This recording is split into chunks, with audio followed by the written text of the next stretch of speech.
Kontekstong pang-organisasyon. Ano nga ba ang kontekstong pang-organisasyon? Ang kontekstong pang-organisasyon ay nagsisilbing sistema ng komunikasyon na nag-uugnay sa lahat ng miyembro ng isang organisasyon upang maayos ang koordinasyon, pagtutulungan, at pagkamit ng kanilang iisang layunin. So ano nga ba ang katangian ng kontekstong pang-organisasyon? Una ay may formal na estruktura. Ang bawat organisasyon ay may malinaw na pagkakahati ng mga tungkulin at responsibilidad. Tinatawag itong hierarkiya o hierarchy sa Ingles. Sa isang organisasyon, hindi lahat ay may pare-parehong posisyon. May mga namumuno at may mga sumusunod sa pamumuno. For example, kapag may bagong patakaran ng principal, ipapaalam muna ito sa mga department heads, then pagkatapos sa mga guro, at saka sa mga estudyante. Dahil dito, nagiging maayos ang daloy ng impormasyon. Pangalawa, may tiyak na layunin. Lahat ng komunikasyon sa loob ng organisasyon ay may layunin. Hindi basta-basta lamang ang mga nag-uusap ang mga miyembro. Ang bawat mensahe ay nakakatulong upang makamit ang misyon, bisyon, at mga layunin ng organisasyon. Ano nga ba ang layunin ng isang paaralan? So, syempre, ang layunin ng isang paaralan ay makapagbigay ng dekalidad na edukasyon. Bakit ba ito mahalaga? Kung walang malinaw na layunin, magiging magulo ang komunikasyon at mahihirapang makamit ang mithiin ng isang organisasyon. Pangatlo, may alintuntunin o pulisya. Ang bawat organisasyon ay may patakaran, regulasyon at pulisya na kailangang sundin ng lahat ng kasapi.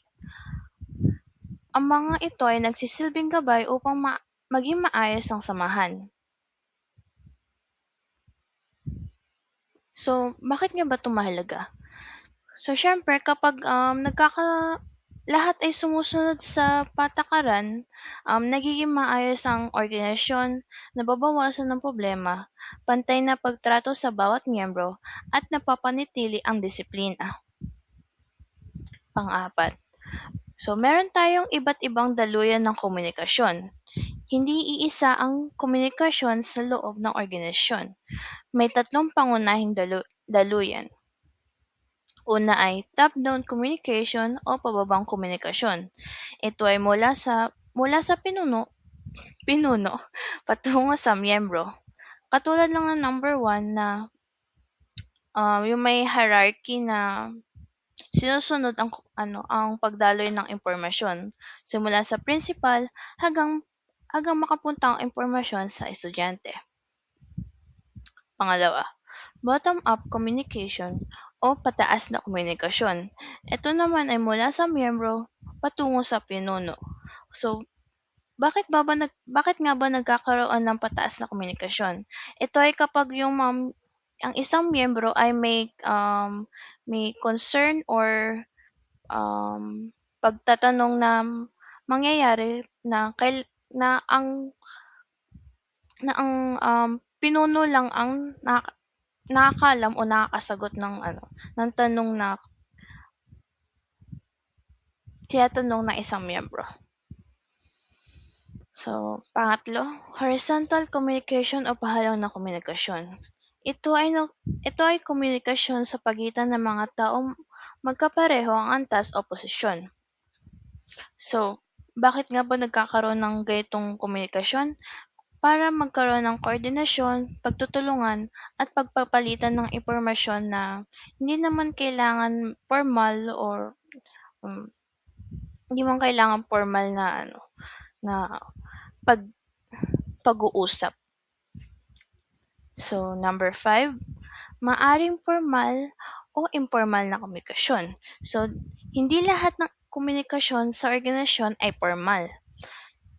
So, siyempre ang muna natin is formal na komunikasyon. Ito ay sumusunod sa opisyal na proseso at dokumento.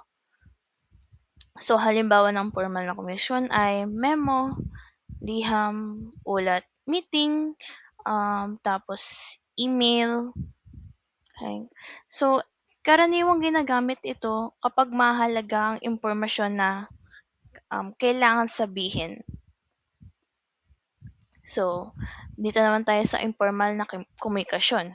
Ito naman ay pang-araw-araw na pag-uusap ng mga miyembro. Um, Katulad ng kwentuhan ng magkakatrabaho, simpleng tanong, usapan habang nagre-relax, break, or group chat ng mga pagkaklase. Hindi man 'to opisyal, pero mahalaga pa rin 'to dahil nakakatulong ito sa magandang samahan at mabilis na palitan ng impormasyon. So, ayun lang po ang nilalaman ng kontekstong pang-organisasyon. Salamat po.